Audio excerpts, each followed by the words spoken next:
So hello everybody, my name is Bart van Lohuizen. I live in the Netherlands and I'm very keen on fishing. I love freshwater fishing, but above all sea fishing is my passion. It has to do with all the nature around you, and there are some more elements. Some of you might have watched some of my sea fishing videos of Cornwall. I posted one in 2015, one in 2016, and I recently finished my adventure in Cornwall again, so I have a 2018 video as well. But in this little video I would like to talk to you about the use of my boat, the reason why I use this boat, the advantages, the disadvantages, and I would like to discuss a couple of aspects with you. For a start, the versatility, then safety aspect, very important when you go out to sea. In the third place, I'd like to talk about some practical things and also some fun things I'd like to introduce. So I hope you'll enjoy it. So we're talking about only a 15-foot boat, polyester. The brand is Crescent, which is a Norwegian boat, originally tested for surf conditions, so it is seaworthy. I'm also impressed by Orkney boats or this type of open boats, very suitable for my purposes. Well, the advantage of the small size and light weight of this boat, 15 foot, 185 kilos without engines or equipment, allows me to trailer it everywhere nearly on my own, from even very badly maintained slipways, and I can drive it along very narrow country roads. I don't need a big car. It is just a very handy unit. By the way, the slipways I use in Cornwall, on the north coast I usually go to Padstow, and on the south coast I use Foy Harbour, and both have a very well maintained slipway, so there are no problems there at all. In fact, it's very easy to launch a boat there, even bigger ones.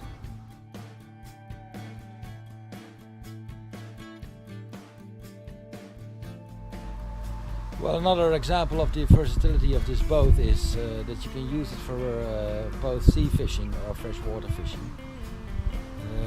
I'm just back from Cornwall now. It's the end of August, and next month I'll start using it for pike fishing. Very convenient, it serves the purpose perfectly.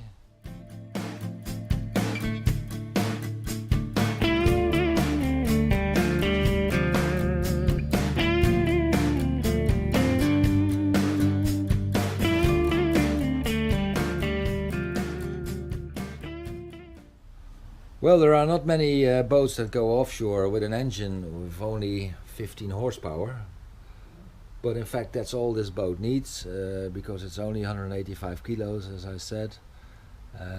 It's not built for speed, because as soon as you put an extra person in or you add fishing gear into the boat, your maximum speed would be 7-8 knots, especially with a couple of waves.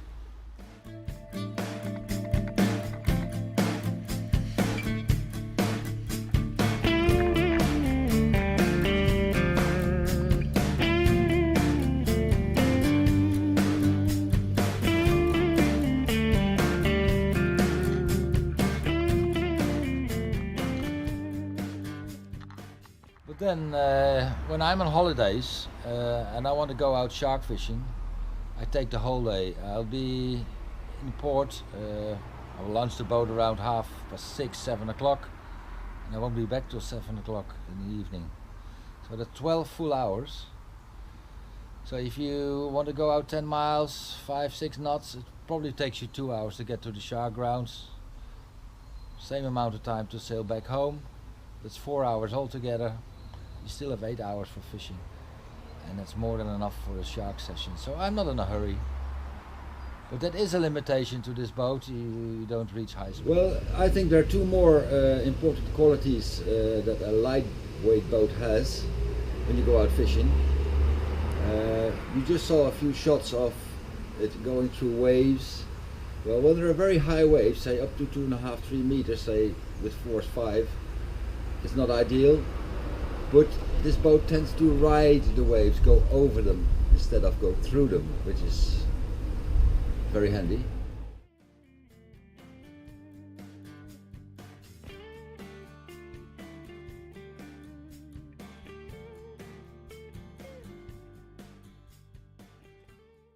A second aspect, and especially with shark fishing, and that is a very big advantage, the lightweight boat gives you a much better drift.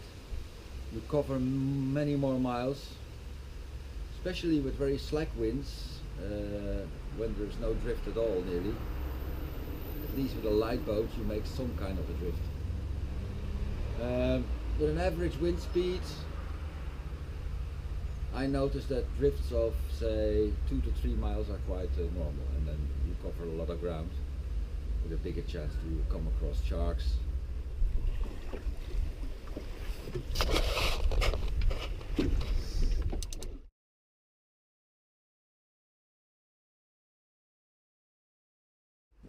Well, one more thing I'd like to tell you about the advantages of a small lightweight boat is when you get hooked into a big fish and it tries to go under the boat, that will never happen. I'll try and demonstrate.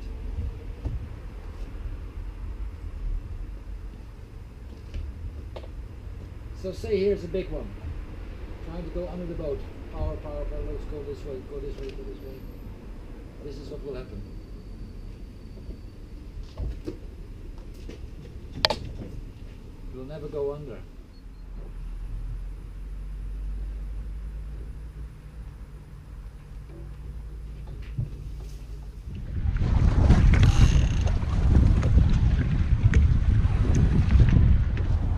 This boat is unsinkable because of some solid compartments like here, over there, over here and there, and at the front as well, all around. So when it is full of water it will still stay afloat. Hopefully that will never happen, but just in case. Okay, we know now that the boat can't sink, but that's not good enough. So I would like to go through a couple of safety issues with you. I'd say any boat owner who sails out at sea knows this, but there might be a few extra tips. Let's have a look. For a start, a first aid kit. Well, you might get hurt, especially with shark fishing. You run a higher risk. When you're dealing with big fish, they can bite you. You could cut yourself in a line. You could fall into something sharp like a knife, or all kinds of possible things you can imagine. Fire extinguisher, after all you have petrol on board. Flares, distress signals, hand flares and 2 air flares. Then for navigation, I think a compass is probably the most important thing, because if your GPS fails due to flat batteries or something like that, or any other cause, at least you can get back to shore. Of course you have to know where you're going first to be able to judge how to get back, but I suppose everybody is sensible enough to realize that. Then the VHF radio, very important, even though most phones have a good signal off the Cornish coast, even if you're 10 miles out. I was really surprised. But through the VHF radio you get safety information from the Coast Guard. If there's another ship nearby which is in distress, you might have to help. So you should have that too. Then of course a life jacket. No need to discuss this. Everybody going out to sea should wear one. The reasons are quite obvious. Not the most important thing, but very advisable is a spare engine. Okay, it's not life-threatening if your main engine fails, but it's handy that you don't have to call the Coast Guard because of engine trouble. 2 extra things that I add, but it's only in my situation when I am on my own, and if I hook a very big fish, which is heavier than myself, I strap myself onto the boat. I connect myself with a rope to the boat, so I put it at the back of my life jacket. If I fall in the water, At least my boat won't float away from me. And when that happens, I always wear a butt pad with a knife. So if I fall into the water and I'm entangled in lines, then I can cut myself loose. Well, the last thing I'd like to pay attention to is not the least important, is that every fast motorboat has a safety cord. You should definitely use this when you go fast or sailing in rough conditions. You have to connect yourself to this safety cord, and when you fall overboard it will be pulled out and the engine will stop. At least you will stay afloat near your boat instead of the boat sailing away from you. Oh yeah, one more thing I'd like to mention is, if you need to use the toilet, well, there is no toilet in this boat obviously. Use a bucket and don't try to hang half overboard, because you're asking for trouble. Well, I've mentioned many beneficial aspects of a small boat, a light boat, but of course there are limitations. I mentioned a couple already, and another one is of course, as you can imagine, a lack of space.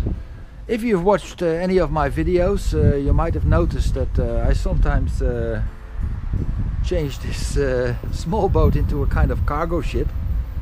And let's go through a couple of items and how you can use your space optimally. Due to all the gadgets I bring and all the fishing rods and all the other equipment, I have only space to fish on one side of the boat, which is the port side. So I always make sure that I have this area clean, this L-shaped area, free of any objects. And if you catch a big shark, say up to 150 pounds, you can land it properly.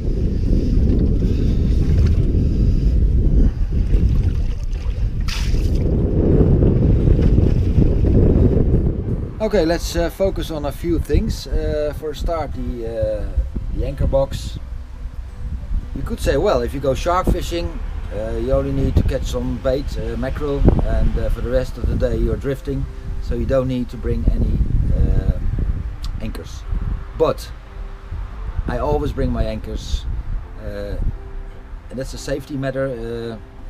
In case you get engine failure near the coast, say a couple of 100 yards from the rocks, and you can't fix it straight away, then you at least can throw out an anchor and you stay in the same place. Of course, it makes a difference if you go out on your own or with somebody else. If you go out with a second person, you really have to think about which items you will bring and which items you won't, because there simply is not enough space for everything. Well, if we go into the details of fishing, that's not what this video is about, but it's about the practicality of this boat, limited space. You'll get wash in the boat and everything will get salty. So what I've learned over the years is use boxes for fishing gear without zips, only Velcro or clips like these. Nothing can rust, and keep your smaller box in there. Because if you change a hook, you put it back in this box, this can go closed. Up. No seawater can get in. If it falls, these boxes are very strong. They don't break easily. I find them ideal. Another container I use a lot is this round one. For example, in this case there are onion nets and fish oil and bran, these kind of things. Same idea, you close, no zips, no hinges. I mean, it can get soaked on top with seawater and nothing will rust.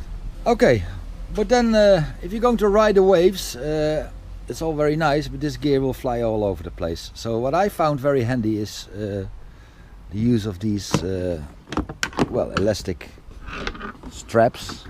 You just hook them into somewhere in the boat and you go over the tackle box, hook them somewhere else, and they might move a little bit, but they'll never fall off.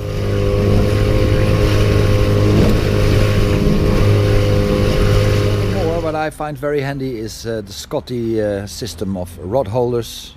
I have 6 positions on the boat where I can place them, and another very handy thing is this well, bait platform they call it. I use it for chumming for sharks. Of course, when you landing a big fish, this will have to go. Just lift it up. You can take it out. And there's plenty of room to land a big fish. Well, then you might wonder, why does he bring an electric engine? Well, to be honest with you, you can't do much with it out at sea.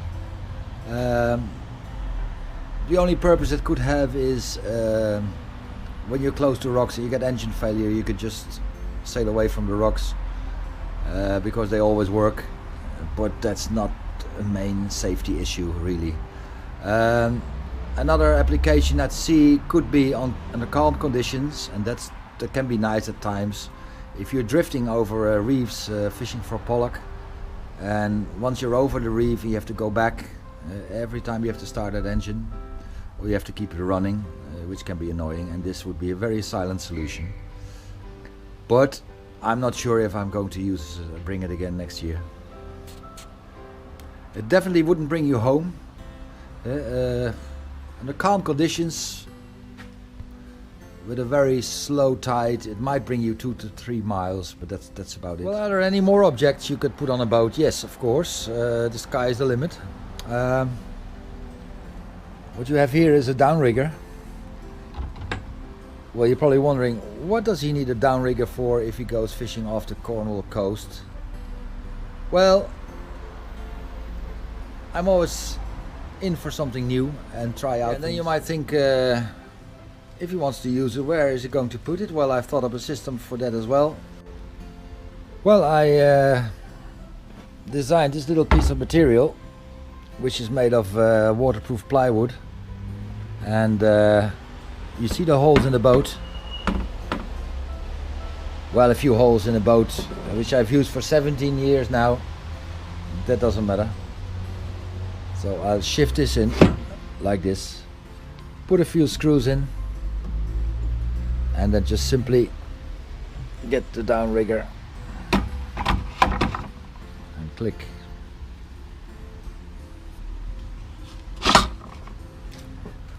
Here we are. Well, my idea of the use of this downrigger is when you're after species near the bottom, like it could be porbeagle sharks, it could be bigling, it could be skate, or perhaps even conger or taupe. Get a perforated tube, fill it up with rubby-dubby, weigh it down, in this case with concrete. Connect your line through a line clip to the rubby-dubby. Well, if you have a shark line, it might be 5-6 yards. If it's for ground species, for bottom species, it might be a couple of yards. Well, I know that some skippers connect a rubby-dubby back to the anchor rope. It's more or less the same idea, to lure bottom species to your bait. But if you fish, say for example, at a depth of 120 feet, your anchor would be twice that distance away from your boat. So the distance between your bait and the rubby-dubby is quite big. And in this case it's only a couple of yards. So it's, in theory, it should be a better way of doing it. I don't know if it's going to work that way. You definitely will have to lower it very slowly, especially at slack tides, to make sure that things won't entangle. So drop it slowly, and the tide will keep the hook away from the rubby-dubby. That's the idea. So when you're out fishing and you are catching all these big fish, you would like to have some footage of it. So definitely when you're on your own, like me, you need action cameras, and you have to have them in different places. If you can't afford 5 or 6 of different action cams, which I can imagine, then you should be able to move them around, and there are different ways of doing this. Let's have a look. One very handy item I find with the GoPro is this flexible arm. Well, you can actually attach it to the railing. You can move this in all directions.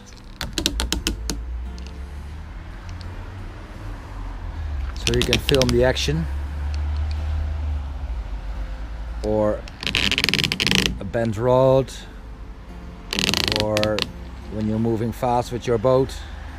Well, you can think up loads of things yourself. And another very handy system I find is are these poles, especially designed for kayaking. And well, there's a base here you can put it into. You can secure it by pressing that button, then it's stuck to the boat. And you can position your action camera in all different directions. It's telescopic, even more than this, I think, anyway. Yeah. And you're ready for action. Well, if you use GoPro cameras, you definitely know that GoPro has many options for mounting. This is I think called a tube, bar, clamp or something like that. It's great if you want to do some underwater footage. In this case I'm using an old freshwater fishing pole. Stick it on the water and you can film. But the problem is, if you see a shark swimming, you put this on the water, you never know exactly at what angle you're filming. So I thought of this system, a system of luring the sharks. I got this old paint roller, and what I did is I fitted it into the pole like this. Then you can attach some bait here to lure the shark to the camera. Well, look at this footage. It worked.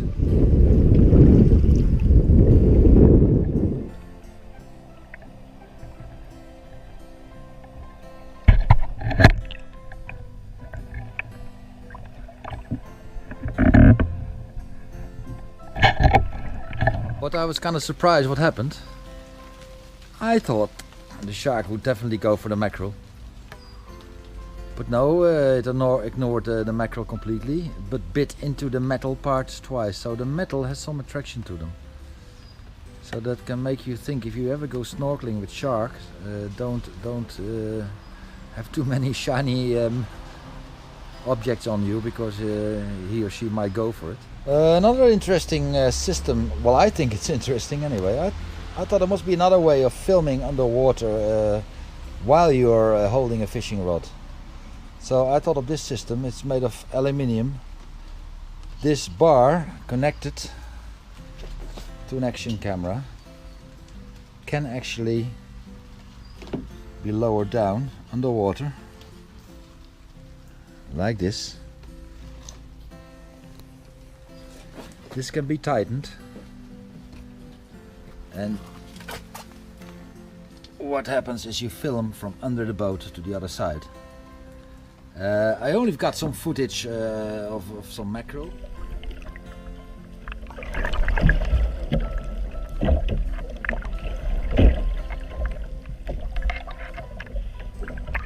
I wouldn't advise to use this system at the side of the boat where you're fishing, because, well, if you bring a big fish to the boat, it might smash the camera or just knock it off, and when it's positioned on the other side, you don't run that risk really. Well, this taking of video footage really has become a hobby of mine, and I decided to take it a step further, and I've got a drone now as well. You might wonder, well, what has a drone got to do with fishing? Nothing directly, I suppose. But then I started taking footage from different beaches and cliffs along the Cornish coast, and I thought it would be interesting to launch a drone from a boat. So I looked up some videos on YouTube, and there are different ways of flying a drone from a boat, but it's a bit tricky. Not the taking off so much, but the landing. Most videos show that you catch them by hand from the air, like this. But when you're on your own, like me, I don't fancy that idea. So I decided to design a portable platform. After all, if you don't catch the drone properly by hand like this, you might get seriously injured. So I wouldn't take that chance on a boat that's on the move all the time. Even if it's a calm sea, you know, I mean, it's different. I would try it from the land, you know, standing on land, but not from a boat. Not on my own anyway. So I decided to design a portable platform system. Of course, this platform has to be big enough, so it means more material to bring along with you out at sea in the small boat like this. But then I wouldn't bring it all the time, only under very nice conditions and with a bit of sunshine. And I decided to do it, and I'll show you how it works. And I haven't come across any video on YouTube where anybody launched a drone from a boat, from a platform. So I might be the first one. If there's anybody else, I don't know of. Well, the first item is this this piece, which I just put over the bow of the boat, like this. Moves a little bit.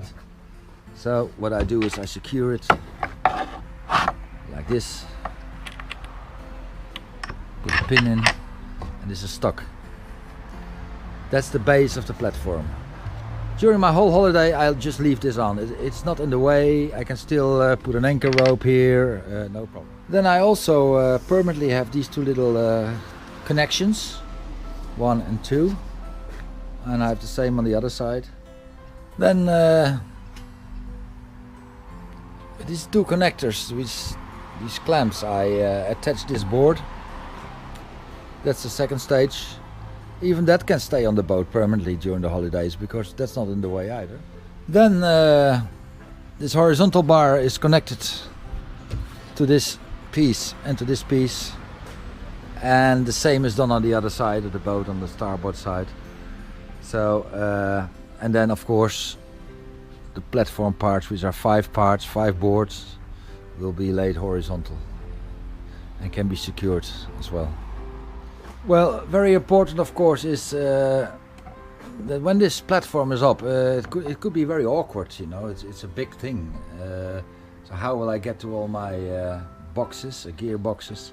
Well, there's no problem, because you see the platform is over, high above this compartment here of the boat, so I can get to all my gadgets. And of course, what will happen is some people passing you in their boats will have a kind of a strange look on their faces, saying, what is he doing at all these pieces of wood on his boat?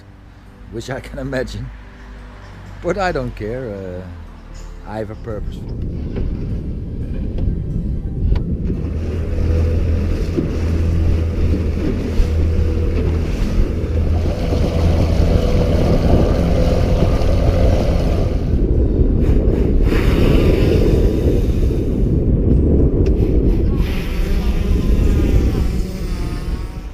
I have posted 2 more videos, one of the actual shark fishing. There's some quite big fish in it, and there you can see the use of all these gadgets I described to you. And there's another video about the coast, Cornwall coast, and the coastal waters, some islands, all taken by my drone, of which some are taken with the drone taken off from the boat. So I'm going to see some results. Well, that's about all I wanted to show you. I definitely showed you versatility of this boat. Some people might think that I'm inventive and creative, others might think that I'm overdoing it. But I get great fun out of discovering things and trying out things, and I mightn't use all these applications in the future, but I want to try them all out anyway. Thank you for watching. See you next time.